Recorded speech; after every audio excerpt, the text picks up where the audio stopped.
पहला प्रश्न है, ओम में क्या क्या गर्भित है? ओम जो शब्द है उसमें 3 अक्षर गर्भित हैं, आ, उ और मा। तो उसके माध्यम से जहाँ पहले 5 परमेष्टि के अक्षर के माध्यम से ओम में 5 परमेष्टि भी गर्भित हो जाते हैं। अरिहंत का आ, सिद्ध अशरीरी होते हैं, आचार्य का, उपाध्याय का उ और साधु मुनि का मा। फिर कल अपन ने देखा था ओम में तीनों लोक भी समाहित हो जाते हैं, अधोलोक, ऊर्ध्वलोक और मध्यलोक। तीनों काल भी ओम में समाहित हो जाते हैं। जहाँ भूतकाल को बोलते हैं अतीत, भविष्य को बोलते हैं उदर्क और उन दोनों के बीच में वर्तमान मध्य होता है। फिर ओम में 24 तीर्थंकर भी समाहित हैं। आ से आदिनाथ, मा से महावीर और उनके बीच में जो 22 तीर्थंकर हैं वो उत्तरवर्ती होने के कारण में ऊ से ग्रहण कर लेते हैं। तो इस प्रकार से ओम का जो है बहुत विस्तार होता है इन 3 अक्षरों के माध्यम से। एक कुमार कवि हुए हैं, उन्होंने ओम में 5 ज्ञान और मोक्ष को समाहित किया है। तो उसमें मति ज्ञान को आभिनिबोधिक ज्ञान बोलते हैं, शुद्ध ज्ञान को आगम ज्ञान कहते हैं, अवधि ज्ञान में तो है ही, और मनः पर्याय का, मन का दूसरा नाम होता है अंतःकरण, तो अंतःकरण पर्याय ज्ञान हो जाएगा, तो ये भी या हो जाएगा। और केवल ज्ञान को उत्कृष्ट ज्ञान कहते हैं, तो इससे ऊ आ गया, और मोक्ष का म। इस प्रकार से ओम में 5 ज्ञान और मोक्ष भी समाहित हैं। अगला प्रश्न है, रावण को पुष्पक विमान कहाँ से मिला था? रावण को पुष्पक विमान उसके मौसी के लड़के वैश्रवण के द्वारा प्राप्त हुआ था, जो लंका पर इंद्र ने जो है वहाँ पर स्थापित किया था।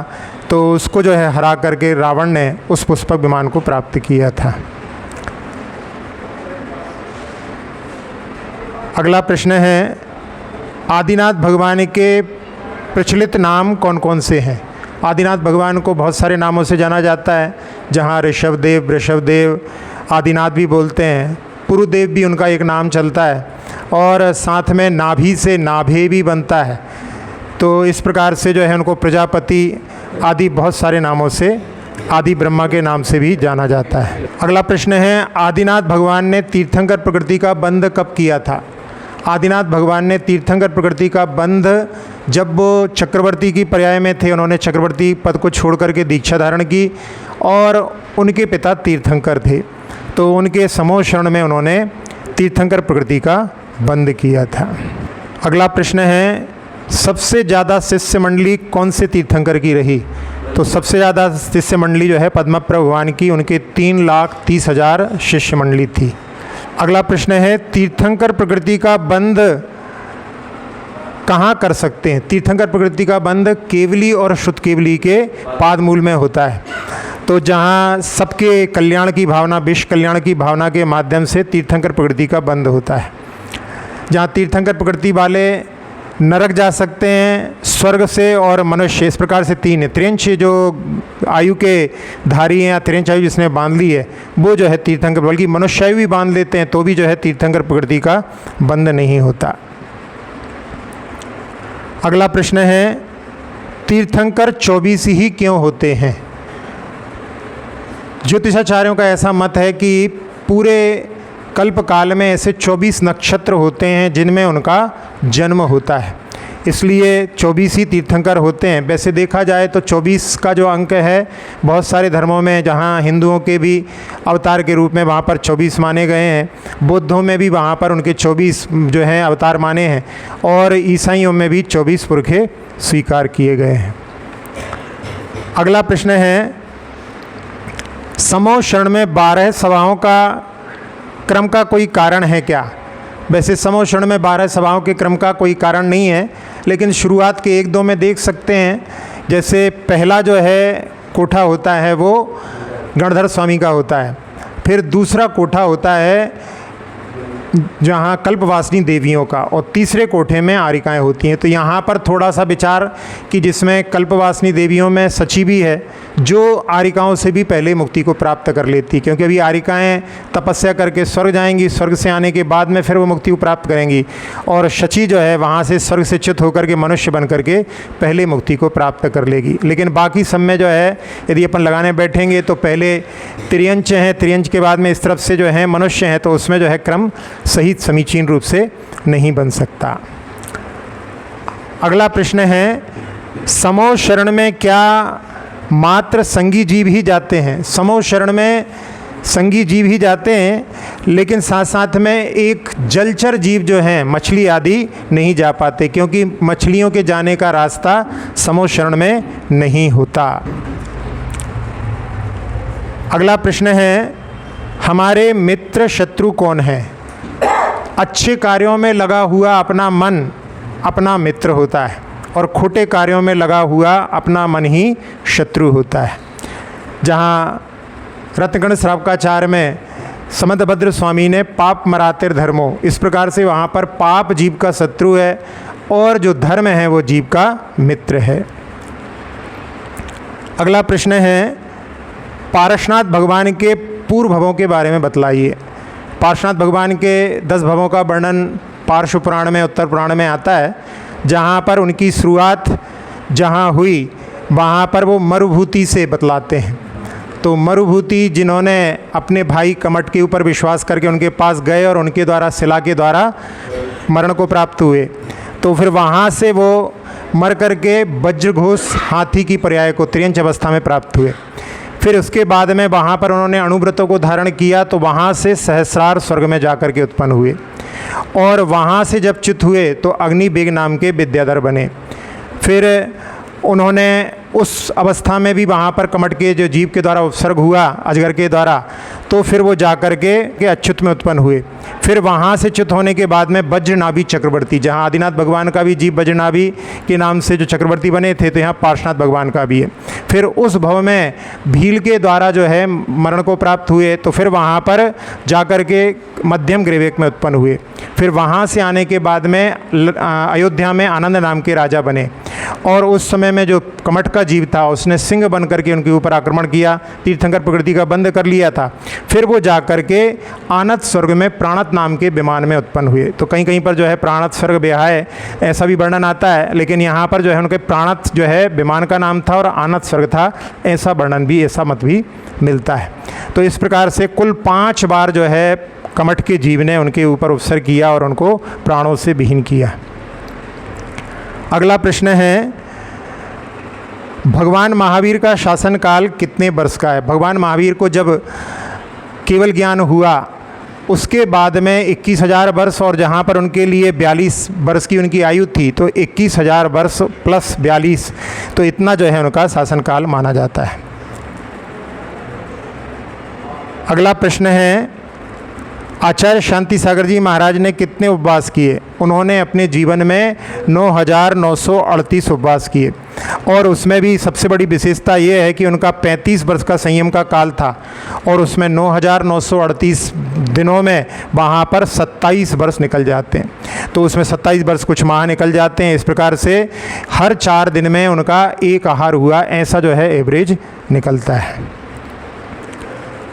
अगला प्रश्न है, अतिशय क्या होता है?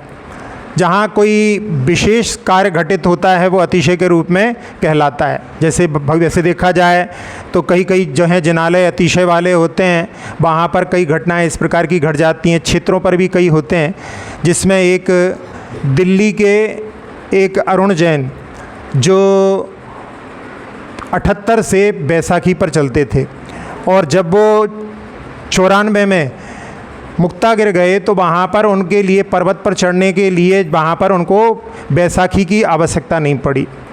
फिर अगले साल आए तो अगले साल उनके लिए जहाँ बैतूल स्टेशन तक जो है बैसाखी की ज़रूरत नहीं पड़ी।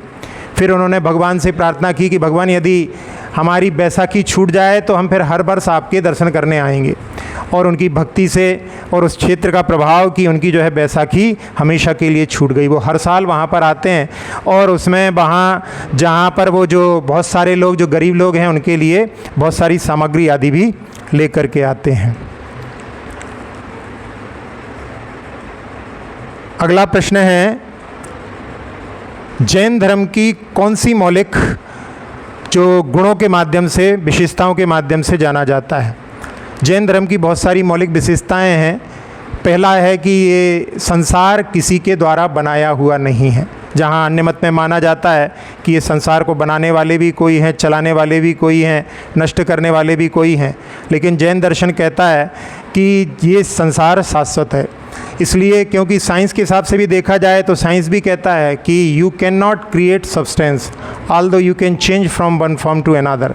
तो परिणमन जो होता है वो सब पदार्थों में होता रहता है, अपनी अपनी शक्ति के माध्यम से होता है। जहाँ जैन धर्म की मौलिक विशेषताओं में है अनेकांत, जो प्रत्येक वस्तु के पास में अनेक गुणधर्म होते हैं जो एक दूसरे से विपरीत भी होते हैं। यानी किसी अपेक्षा से वो नित्य भी है, किसी अपेक्षा से अनित्य भी है, किसी अपेक्षा से एक भी है, किसी अपेक्षा से अनेक भी है। तो ये अनेकांत जो मत है वो जैन धर्म का मौलिक सिद्धांत है। फिर इसके बाद में स्यादवाद, जहाँ पर कथन किया जाता है किसी अपेक्षा से कथन किया जाता है, तो उसके माध्यम से जब किसी अपेक्षा से कथन करते हैं तो वो कभी भी बाधा को प्राप्त नहीं होता। लेकिन यदि कहें कि वो नित्य ही है तो पर्याय की अपेक्षा से वो अनित्य भी होता है, इसलिए वो बाधा को प्राप्त हो जाता है। तो जहाँ कोई यदि कहे कि हिमालय कहाँ पर है, तो भारत की अपेक्षा से हिमालय उत्तर में है, लेकिन ये अपेक्षा लगाएंगे आप तो ठीक बैठेगा, नहीं तो कहो नहीं उत्तर में ही ऐसा कहेंगे तो चाइना वाला कहता है कि नहीं हमारी अपेक्षा से तो दक्षिण में है। तो ये अपेक्षा लगा करके जब कथन किया जाता है तो सारी बाधाएं दूर हो जाती हैं। जहाँ जैन धर्म के मौलिक सिद्धांत में अहिंसा है, जिसका प्रभाव ऐसा पड़ा कि उसके माध्यम से बहुत सारे धर्मों में जो हिंसा का तांडव होता था वो दूर हुई। बाल गंगाधर तिलक ने लिखा कि जो वैदिक धर्म में हिंसा थी उसको दूर करने का श्रेय भगवान महावीर को जाता है। नहीं तो आपके यहाँ पर जो इस क्षेत्र में चंबल नदी है उसका नाम चर्मवती था, और इतनी हिंसा होती थी कि वो चमड़े से ढक जाती थी। तो ये जो दूर हुई है हिंसा, उसमें जैन धर्म का बहुत बड़ा सिद्धांत है। फिर जहाँ अवतारवाद नहीं होता, यानी जो एक बार मुक्ति को प्राप्त कर लेते हैं वो पुनः संसार में नहीं आते। और जहाँ एक जो है मौलिक सिद्धांत के रूप में कि वस्तु स्वातंत्र, सभी जीव स्वतंत्र हैं, यदि अपना पुरुषार्थ करें तो अपने पुरुषार्थ के माध्यम से प्रत्येक जीव भगवान बन सकता है। अगला प्रश्न है, जैन दर्शन के अनुसार लोक कैसा है? जैन दर्शन के अनुसार लोक का नक्शा आप लोगों ने देखा होगा कि कोई पुरुष जहाँ अपने दोनों हाथों को कमर पर रख कर के पैर फैला करके खड़ा हो, ऐसा जो है लोक का आकार बनता है। इसमें 7 पुरुष एक के पीछे एक खड़े हों, तो ये इनके जो है मुख किस तरफ रहेंगे? उत्तर दक्षिण की ओर जो है मुख रहेगा। तो इस अपेक्षा से जो है 7 पुरुष रहेंगे तो उस दिशा में जो है 7 राजू हो जाएगा। और पूर्व पश्चिम की अपेक्षा से जहाँ पैर फैलाए हैं वहाँ पर 7 राजू है, कमर में 1 राजू है, फिर टिहनी पर फिर 5 राजू हो जाता है, और ऊपर जा कर के जहाँ सिद्ध शिला होती है वहाँ 1 राजू बचता है। अगला प्रश्न है, स्वर्ग किस प्रकार व्यवस्थित हैं? स्वर्गों में जहाँ पहला जो स्वर्ग है, पहला कल्प है सौधर्म ऐशान कल्प, वो यहाँ से चित्रा भूमि से 1.5 राजू पर है। फिर इसके बाद में दूसरा कल्प जो है सनत कुमार महेंद्र, वो भी 1.5 राजू पर है। फिर बाकी के जो सारे कल्प हैं वो आधा आधा राजू में है। तो इस प्रकार से जो है 3 राजू में जो है 6 कल्प और हो जाते हैं। इस प्रकार से आरण अच्युत जो है यहाँ से 6 राजू पर होता है। और उसके बाद में जो बाकी के 1 राजू में जहाँ शेष, नवग्रेवेक, अनुदेश, अनुत्तर और सिद्ध शिला और ऊपर की जो स्थान है वहाँ पर ये सब 1 राजू के अंतर्गत आते हैं।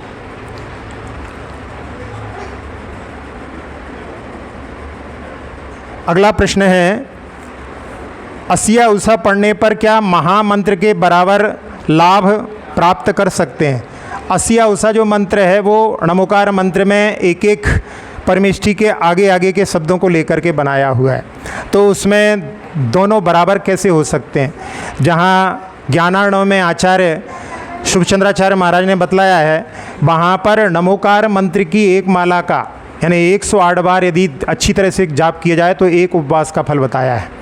और जहाँ एक एक अक्षर के लिए यदि वहाँ पर देखते हैं अपन, तो उसमें 16 अक्षर का जो शब्द है अरहत सिद्धाचार्योपाध्याय सर्वसाधुभ्यो नमः, उसमें वहाँ पर उन्होंने बतलाया कि इसके जो हैं 200 बार जाप करने पर उतना फल मिलता है। फिर 6 अक्षर वाला जो है अरहंत सिद्ध, उसके लिए उन्होंने बतलाया 300 बार। फिर 400 वाले के लिए, 4 अक्षर वाले के लिए जैसे अरहंत शब्द है उसको जो है 400 बार, और एक अकेला बोल करके इसकी 500 बार माला करें तब जा करके वो 1 उपवास का फल मिलता है। तो इसलिए जो है णमोकार मंत्र और असिया उषा का समान नहीं हो सकता।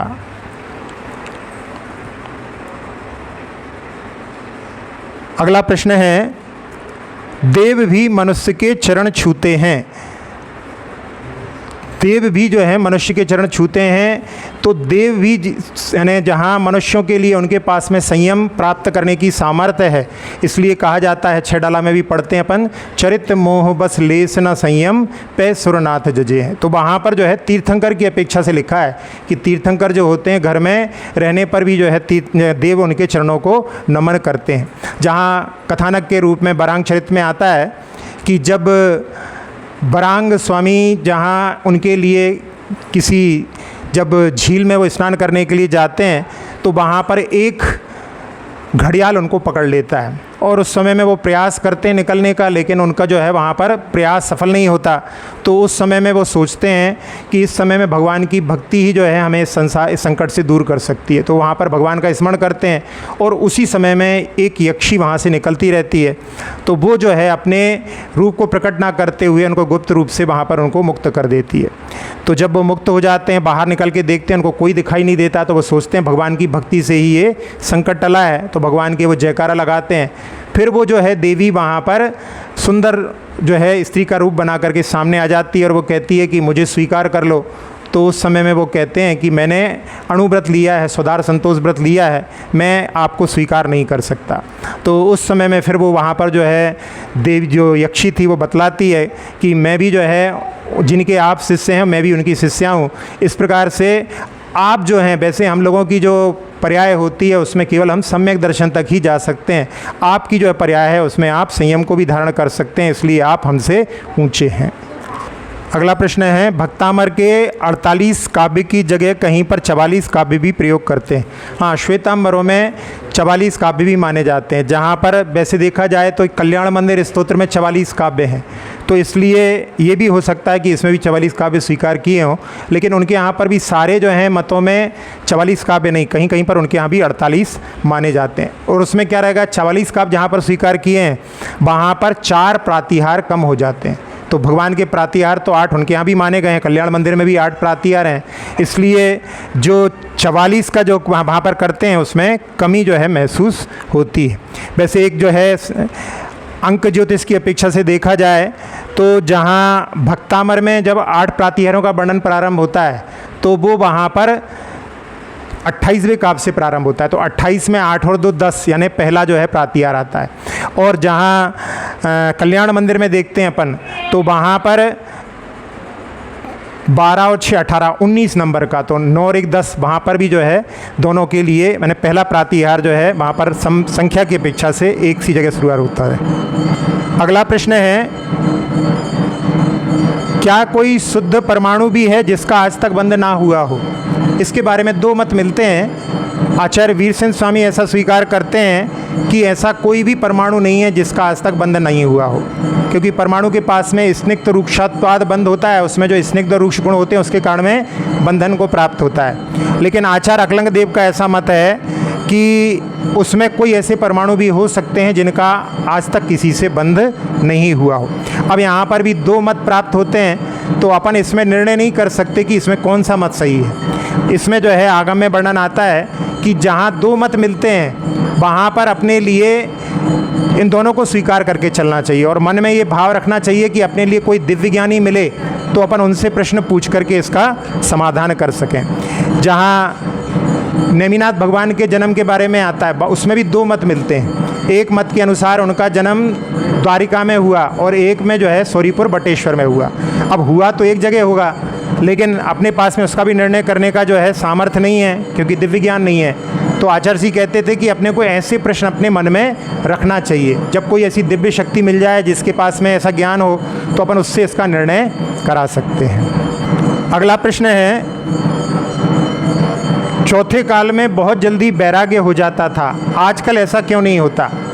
चौथे काल में वहाँ पर प्रत्यक्ष ज्ञानी उपलब्ध होते थे। तो प्रत्यक्ष ज्ञान के माध्यम से वहाँ पर जब लोग देखते थे तो उनको बहुत जल्दी विश्वास हो जाता था। इस समय में प्रत्यक्ष ज्ञानी नहीं है, लेकिन फिर भी इस समय में भी जो है वैराग्य के पथ पर चलने वाले हैं, तो वो जहाँ प्रत्यक्ष नहीं दिखाई देता फिर भी चलते हैं। तो ये जो है उसकी श्रद्धा की अपेक्षा से देखा जाए तो और ज़्यादा विषम परिस्थितियों में जहाँ पर मोक्ष मार्ग पर चलते हैं वो प्रशंसनीय कहलाते हैं। जहाँ एक कथानक आता है पद्म पुराण में कि कितनी जल्दी जो है लोग वैराग्य को प्राप्त हो जाते थे। एक कथानक में कि एक जगह पर जहाँ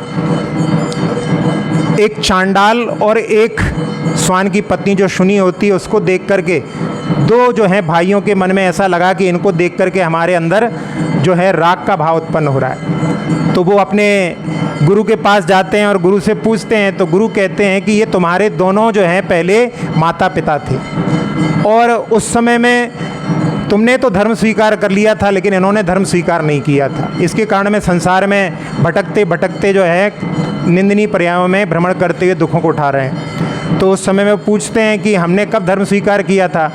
तो बतलाते हैं कि एक किसान था और वो किसान जहाँ खेत में हल चला रहा था और उसने देखा बहुत काले काले बादल हो रहे हैं। तो वो वहाँ से चला गया और उसने अपने कुछ जो चाबुक आदि होते हैं वहीं छोड़ करके चला गया और ऐसी बारिश हुई कि 7 दिन तक बारिश होती रही। तो उस समय में 2 सियार वहाँ पर थे, उन्होंने चाबुक आदि खाई, उसके कारण में वो दोनों मरण को प्राप्त हो गए।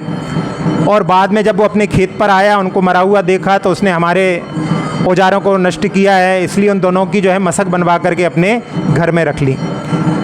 अब वो जब किसान मरण को प्राप्त हुआ तो मर करके अपने ही पुत्र के रूप में उत्पन्न हो गया, यानी अपनी ही बहू के गर्भ में जाकर के उत्पन्न हो गया। और वहाँ से जब जन्म हुआ तो जैसे हमने कल कहा था कि जब जाति स्मरण होता है, क्योंकि व्यक्ति उसी जगह पर पहुँच जाता है तो उसके लिए जाति स्मरण की संभावनाएं ज़्यादा रहती हैं। तो उसको जो है बहू आदि में सबको पहचान गया तो वो बचपन से ही मौन रहता था। अब बहू को अपनी माँ कैसे बोले, तो वो जो है मौन रहता था। अब यहाँ पर महाराज जहाँ सुना रहे हैं वहाँ पर जो है बोल रहे हैं कि देखो वो व्यक्ति बैठा हुआ है, वो व्यक्ति है। तो वो जैसे ही सुनता है कि महाराज हमारे बारे में बता रहे हैं और पूर्व का जो बता रहे हैं तो उसको तो जाति स्मरण था ही, तो वो आकर के महाराज के चरणों में नतमस्तक हो जाता है और कहता है कि हमें दीक्षित करो। तो यहाँ पर जब प्रत्यक्ष ज्ञान से जो युक्तों को देखते हैं तो उस समय में बहुत जल्दी वैराग्य के कारण बनते हैं। और उस समय में कुछ लोग जो हैं उस बात को स्वीकार नहीं करते, तो वहाँ पर उनसे कहते हैं कि यदि आपको विश्वास नहीं है तो आप जाकर के देखो, उस किसान के घर में वो 2 मशक जो हैं अभी भी टंगी हुई हैं। तो वो वहाँ पर जाकर के देख करके आते हैं तो उसमें बहुत सारे लोगों के मन में फिर श्रद्धा जागृत होती है। कुछ लोग चारित्र के पथ पर आगे बढ़ जाते हैं और कुछ लोग उस समय में उसकी मजाक उड़ाते हैं कि देखो पहले ये दोनों विप्र थे, अब जा करके जो है यानी अभी विप्र हैं, पहले सियार की पर्याय में थे। तो इस प्रकार से उनकी उस समय में हंसी की। तो जहाँ उनकी जो है तौहीन हो गई है तो इंसल्ट होने के कारण में दोनों तलवार लेकर के रात में महाराज के ऊपर जो है वार करने के लिए आते हैं और दिव्य शक्ति के द्वारा दोनों कीलित हो जाते हैं। फिर प्रातः काल में महाराज उनको जो है छुड़वा देते हैं। तो दोनों जो हैं विप्रपुत्र वहाँ पर परिवर्तित हो जाते हैं। दोनों महाराज के चरणों में कहते हैं कि हमको दीक्षित करो। तो महाराज कहते हैं कि इस समय में अणुव्रतों का पालन करो, फिर धीरे धीरे आगे बढ़ना। और उस समय में इनके जो माता पिता रहते हैं वो जो है निवेदन करते हैं पहले महाराज से कि इनको छोड़ दो, और उनके मन में तो धर्म के संस्कार आ जाते हैं, लेकिन माता पिता जो है धर्म के प्रति वहाँ पर जो है संस्कार प्राप्त नहीं कर पाते। तो उसके कारण में फिर उनका जो है माने परिभ्रमण होता है। तो इस प्रकार से ऐसे जो उदाहरणों के माध्यम से अपन देख सकते हैं कि चौथे काल में जो है बहुत जल्दी वैरागी के कारण मिलते थे और बहुत जल्दी जो है लोग वैरागी को प्राप्त हो जाते थे। अगला प्रश्न है, केवल ज्ञानी ने जब सब कुछ जान लिया है फिर पुरुषार्थ क्यों करें? केवल ज्ञान के माध्यम से जो कुछ जाना गया है, लेकिन भगवान ने उपदेश में कहीं पर ऐसा नहीं कहा कि हमने सब कुछ जान लिया है इसलिए आपको पुरुषार्थ नहीं करना है। भगवान ने तो पुरुषार्थ के लिए उपदेश दिया है। उन्होंने असुहादो विनिवृत्ति सुहे पवित्तीय जान चारित्रम, अशुभ से निवृत्ति करके और शुभ में प्रयास करने का उपदेश दिया है। तो प्रयास जो उपदेश दिया है अपने को उस पर दृष्टि रखना चाहिए। भगवान ने क्या जाना वो हमारे लिए कार्यकारी नहीं, लेकिन भगवान ने जो कहा है वो हमारे लिए हितकारी अवश्य है। इसलिए भगवान ने जो बताया है वो हमको करना चाहिए। अगला प्रश्न है, तीर्थंकरों के समय में किनकी पूजा होती थी?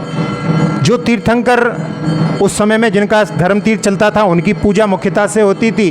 बाकी जहाँ देखते हैं अपन कि भरत चक्रवर्ती ने तीनों काल के जो है तीर्थंकरों की प्रतिमाएं बनवाई थी, तो उसका मतलब है कि सभी तीर्थंकरों की भूत भविष्य और वर्तमान की सभी तीर्थंकरों की पूजाएं होती थीं।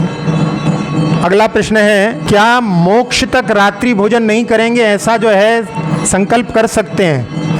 ऐसा यदि कोई भावना करे कि हम मोक्ष तक जो है हमें रात्रि भोजन ना करना पड़े, यदि ऐसी कोई भावना रखता है तो उसके लिए जो है सारी अनुकूलताएं उस प्रकार से भी प्राप्त हो सकती हैं भावना के ऊपर कि उनका जन्म ऐसी कुल में नहीं होगा जहाँ पर रात्रि भोजन का प्रचलन हो, और साथ साथ में जहाँ पर स्वर्गों में जन्म होगा तो स्वर्गों में रात्रि होती नहीं है, और भोग भूमि में जन्म होगा तो भोग भूमि में भी रात्रि नहीं होती है। तो इस प्रकार का यदि कोई संकल्प की भावना रखता है तो उसके माध्यम से उसका जो है जीवन अवश्य जो है उज्जवल होगा।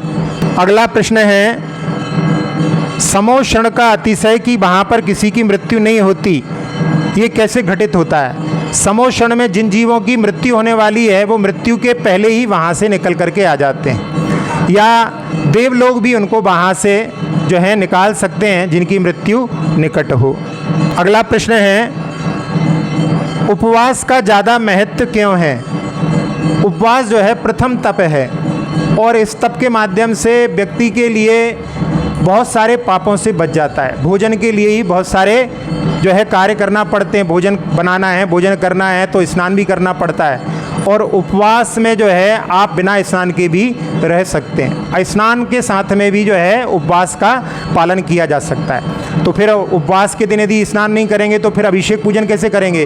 उपवास के दिन अभिषेक करने की भी और पूजा करने की भी जरूरत नहीं है। हाँ, आचार्य जो है समंतभद्र स्वामी ने स्नान व्रत के साथ में जो है वहाँ पर जो है उपवास करने का, क्योंकि ये जहाँ पर प्रोषदोपवास का वर्णन आता है वो शिक्षा व्रत के रूप में रहता है, और इसके माध्यम से साधु बनने की शिक्षा मिलती है। तो साधु स्नान नहीं करते, इसलिए यदि उपवास के साथ में अपन स्नान व्रत के साथ में करेंगे तो अपने लिए वो भी जो है शिक्षा उसके माध्यम से प्राप्त होती है। अगला प्रश्न है, 4 द्रव्य शुद्ध होते हैं, उनका क्या वैभाविक परिणमन होता है?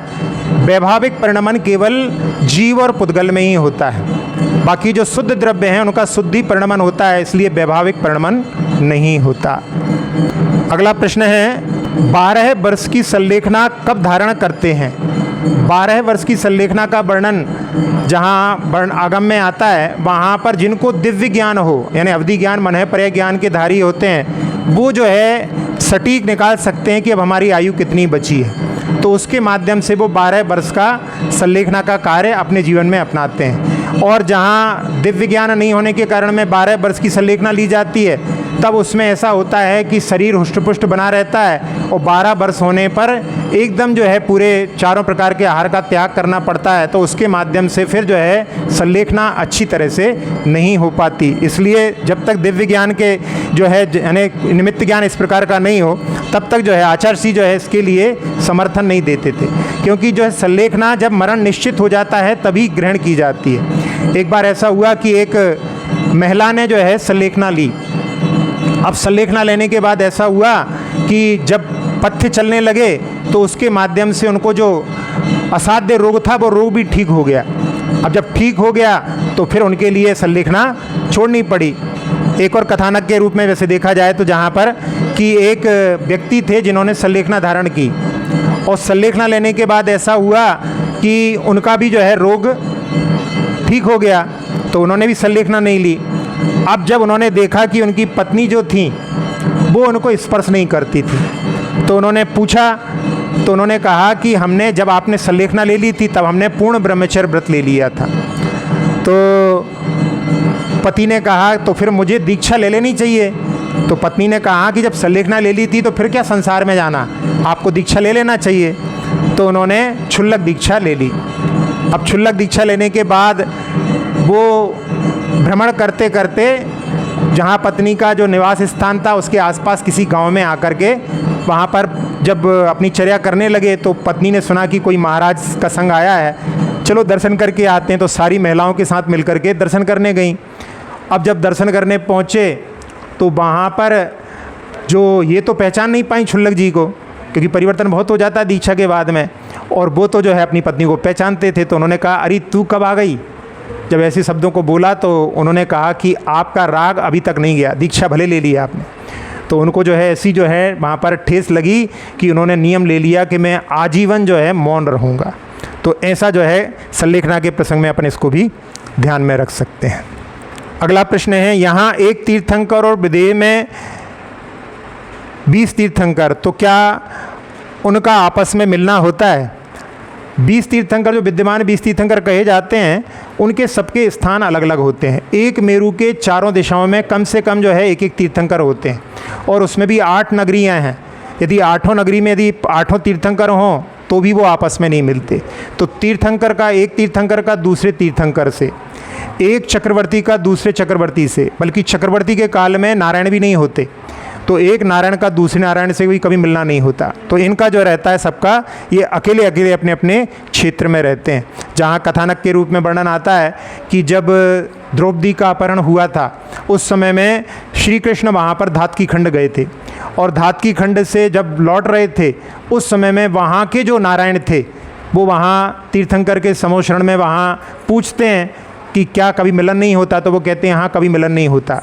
तो वो कहते हैं कि अभी इस समय में भरत क्षेत्र से आए हुए हैं, मैं जाता हूँ उनसे मिलने के लिए। तो वहाँ पर जो है वो जाते हैं, लेकिन उनको केवल ध्वजा दिखाई देती है, तो वो जो है मिलना नहीं होता। चलिए अब थोड़ा सी देर अपन ध्यान करते हैं। सभी लोग ध्यान की मुद्रा को बनाएं, अपने शरीर को किसी भी आसन में सहजता से बैठ सकते हैं वैसा बैठने का प्रयास करें। सुखासन बहुत सरल और बिना तनाव के अपने लिए ध्यान करने में सहायक होता है। एक पैर के ऊपर एक पैर को रख कर के बैठ सकते हैं, और उसमें भी देखें कि अपने शरीर में तनाव ना हो। दोनों पैर तनाव से रहित हैं, दोनों हाथ, मस्तिष्क भी तनाव से रहित है। जैसे वस्त्र प्रेस करने पर जो है बिल्कुल एकदम स्पष्ट रहता है, कोई भी दिमाग पर जो है लाइनें नहीं हैं। मुख भी, हृदय भी, नाभि भी, सब पूरा शरीर जो है तनाव से रहित। अब एक बार ओम का नाद करते हैं श्वास भर करके।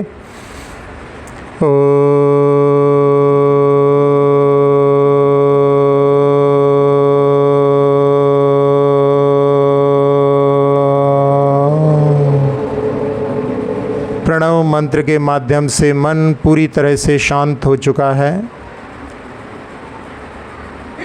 अपने मन रूपी पंछी को उड़ान देते हुए पहुंचते हैं अपन मथुरा के जिनालय में, जहाँ पर अजितनाथ भगवान की बड़ी सुंदर प्रतिमा है, जहाँ मथुरा से जम्बू स्वामी ने निर्वाण को प्राप्त किया है, जो कि अनुबद्ध केवली थे। अनुबद्ध केवली वो होते हैं जब भगवान महावीर को निर्वाण हुआ तो उसी दिन गौतम स्वामी ने केवल ज्ञान प्राप्त किया। जब गौतम स्वामी को निर्वाण हुआ तो सुधर्मा स्वामी ने केवल ज्ञान प्राप्त किया, और सुधर्मा स्वामी को जब निर्वाण हुआ तो जम्बू स्वामी ने केवल ज्ञान प्राप्त किया। तो वो दिन केवल ज्ञान से रहित नहीं रहा। जब सुधर्मा स्वामी को वैराग्य हुआ, उन्होंने दीक्षा ली, तो जम्बू स्वामी छोटे से थे, और उस समय में उनको देख करके इनके मन में भी वैराग्य के भाव उत्पन्न हुए। जब इनकी बाल हट को देखा तो घर वालों ने कि अभी तुम छोटे हो, बड़े होगे, बड़े होने के बाद में हम भी तुम्हारे साथ चलेंगे, ऐसा कह कर के उनको वापस ले गए। और जब युवावस्था में उनके वैराग्य के भाव बढ़ने लगे तो माता ने कहा कि तुम्हारे लिए 4 प्रस्ताव विवाह के आए हैं। तुम विवाह को स्वीकार करो। जम्बू स्वामी कहते हैं एक शर्त पर, केवल एक रात्रि को मैं यहाँ ठहरूंगा, अगले दिन प्रातःकाल में दीक्षा धारण कर लूँगा। माता उन सुंदरियों से पूछती है, वो कहती हैं कि बस एक ही दिन तो काफ़ी पर्याप्त है, हम उनको परिवर्तित कर लेंगे। माता बड़ी हर्षित होती है और चारों बहुओं को अपने घर में ला कर के वो रात्रि के समय खिड़की से झांक रही है कि हमारा पुत्र परिवर्तित हुआ कि नहीं। और इधर चार चार सेठों के यहाँ से बहुत सारा दहेज आया है। एक चोरों का सरदार की विवाह के कार्यक्रम में सभी लोग थक गए होंगे और ऐसे समय में चोरी की जाए तो सहजता रहेगी। वो इधर उधर देखता है और इधर माता की दृष्टि उस पर पड़ती है और वो उसको शातिर समझ करके कि ये मेरे पुत्र को समझाए तो हो सकता है वो दीक्षा के लिए ना जाए, और उसके पास जाकर के कहती है कि मेरा पुत्र कल दीक्षा लेने जाने वाला है, तुम यदि उसको रोक सकते हो तो प्रयास करो, तुम्हें मुँह मांगा इनाम दूंगी। वो चोर सोचता है कि जहाँ चोरी में खतरा रहता है, अपने मन की चीज़ यहाँ पर मिल रही है, लेकिन मन ही मन में सोचता है कि ऐसा वैभव होने के बाद में भी उसको छोड़ने के लिए तैयार है। और जहाँ ये तुम्हारे मामा हैं, विवाह में बहुत दूर से आने के कारण विलंब हो गया, उस समय नहीं पहुँच पाए, इनसे चर्चा करो। जहाँ देखा था कि चारों बहुएं अपने कार्य में सफल नहीं हो पाईं, वहाँ मामा बन कर के उस चोर को प्रस्तुत किया और दोनों के बीच में चर्चा चलती है। और उस चर्चा में जम्बू कुमार अपने मार्ग को वहाँ पर प्रशस्त करते हुए जब बतलाते हैं तो उससे चोर का भी हृदय परिवर्तित हो जाता है। अगले दिन जब प्रातःकाल होता है तो बहुत सारे लोग एक साथ में दीक्षा के लिए पहुंचते हैं, क्योंकि चोरों का सरदार जब परिवर्तित हो गया था तो उनके साथ में उनके सारे शागिर्द भी परिवर्तित हो गए थे और सभी वहाँ पर अपने अपने परिग्रहों को छोड़ कर के यथा योग्य, जहाँ चारों बहुओं ने आरिका के व्रत ग्रहण कर लिए थे, उन जम्बू स्वामी ने जब केवल ज्ञान प्राप्त किया और इस धरा पर उनकी वाणी की अमृत वर्षा हुई और अंत में उन्होंने जम्बू वन से, मथुरा के जम्बू वन से निर्वाण को प्राप्त किया। एक समय में 8,98,502 केवली सतत विचरण करते हैं। जैसे ही कोई केवली मोक्ष को प्राप्त करते हैं, कोई ना कोई मुनिराज छपक श्रेणी पर आरोहण करके केवल ज्ञान को प्राप्त हो जाते हैं। जहाँ कुछ गुणस्थान ऐसे हैं जिनमें बहुत लंबे समय तक जीव रहता है। एक मिथ्यात्व गुणस्थान में जीव बहुत लंबे समय तक रह सकता है। एक चौथा सम्यक दर्शन के साथ में भी 66 सागर तक भी जो है चौथे गुणस्थान में बना रह सकता है। जहाँ पांचवें गुणस्थान में अणुव्रति पूर्व कोटि की आयु में कुछ मुहूर्त कम, इतने समय तक जो है वहाँ पर पांचवें गुणस्थान के साथ में रह सकता है। इसी प्रकार से 13वें गुणस्थान में भी केवली, जहाँ 8 वर्ष अंतर मुहूर्त में केवल ज्ञान प्राप्त करके और पूर्व कोटि में इतने समय कम तक वो 13वें गुणस्थान में भी रह सकते हैं। तो ऐसे जो हैं 8,98,502 केवलियों की ऊर्जा का आह्वान करने के लिए, और यदि अपन तीनों काल के जो है केवली देखें तो ओम के माध्यम से सब केवलियों की ऊर्जा का आह्वान करें। एक बार पुनः ओम का नाद करेंगे। ओ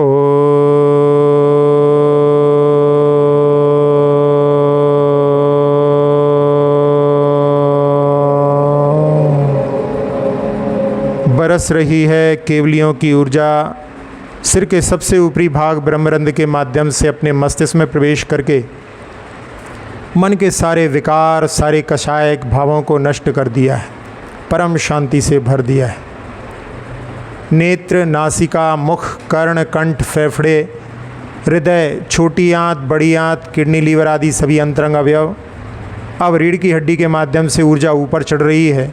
पीठ, कमर, कंधे अब हाथों में उतर रही है। टिहुनी तक, कलाई तक, उंगली के एक एक पोरे तक पहुंच करके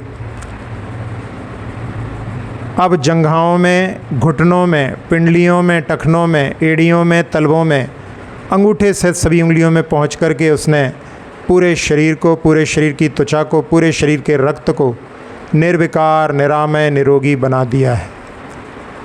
जैसा लाभ अपने को मिला सारे संसार को मिले, इस भावना से उस ऊर्जा को अपने दोनों हाथों से पूरे लोक में फैलते हुए देखें और भावना, सुखी रहें सब जीव जगत के, कोई कभी न घबरावे। सुखी रहें सब जीव जगत के, कोई कभी न घबरावे। सुखी रहें सब जीव जगत के, कोई कभी न घबरावे। पूरे संसार में शांति का वातावरण, सारे संसारी प्राणी अपने आत्म तत्व को देख रहे हैं। ये आत्मा प्रत्येक शरीर में विद्यमान है। जैसी भगवान की प्रतिमा है वैसी ही आत्मा सबके अंदर विद्यमान है। जैसे स्फटिक मणि की कोई प्रतिमा के आकार की कोई हो और जो चारों ओर से धूल से लिपटी हो, वैसी ही अपनी ये आत्मा अपने शरीर के अंदर बिल्कुल भगवान जैसी अपन अपने पांचों इंद्रियों के माध्यम से बाहर के पदार्थों को जानते हैं, लेकिन अपने ज्ञान के माध्यम से अपन अपने बारे में भी यदि प्रयास करें तो अपने अंदर बैठी हुई वो आत्मा के लिए अपन कुछ एहसास प्राप्त कर सकते हैं। जो नाखून बाहर निकल चुके हैं उनमें आत्मा नहीं है, जो केश बाहर निकल चुके हैं उनमें आत्मा नहीं है। अपने मुख के अंदर जो खाली स्थान है, नासिका के अंदर, कर्ण के अंदर, पेट के अंदर जो खाली स्थान है, वहाँ पर आत्मा नहीं है। इसलिए जब सिद्ध बनते हैं तो उस समय में जो खाली स्थान है वो भर जाता है। इसलिए पूर्व का जो आत्मा का आकार शरीर के अनुसार था वो थोड़ा सा संकुचित हो जाता है। ऐसे आत्मा की अनुभूति करते हुए जो कि शाश्वत ज्ञाता दृष्टा गुण से भरी हुई है,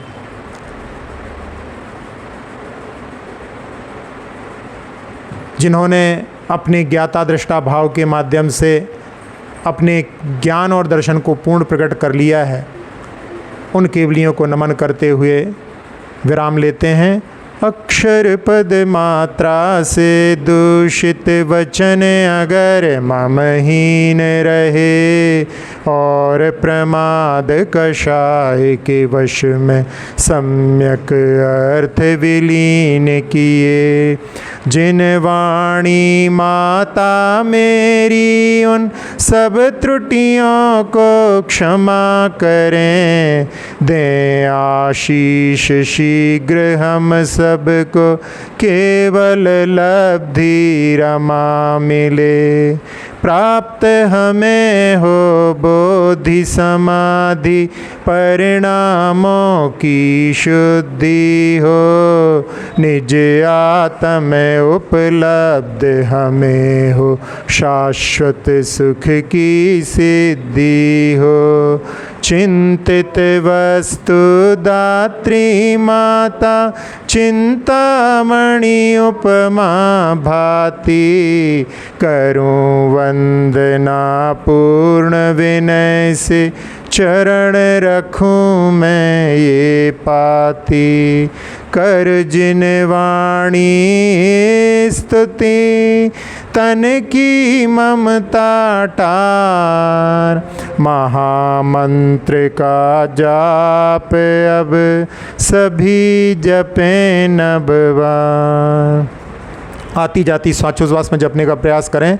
सहजता से श्वास लें, नमो अरिहंताणम अंदर जा रहा है। श्वास बाहर छोड़ें तो नमो सिद्धाणम, श्वास लें तो नमो आयरियाणम, श्वास छोड़ें तो नमो उज्जायणम, श्वास लें तो नमो लोए, और सब श्रवणम में श्वास को बाहर छोड़ना है। ऐसे 3 बार श्वासोच्छ्वास में 1 बार और 9 बार नमोकार मंत्र पढ़ना है। तो 27 श्वासोच्छ्वास में इत्मीनान के साथ में, कोई जल्दी नहीं, सहजता से जो है सांस लेते हुए छोड़ते हुए कायोत्सर यानी काय के प्रति ममत्व को छोड़ते हुए नमोकार मंत्र पर ध्यान केंद्रित करने का प्रयास करें।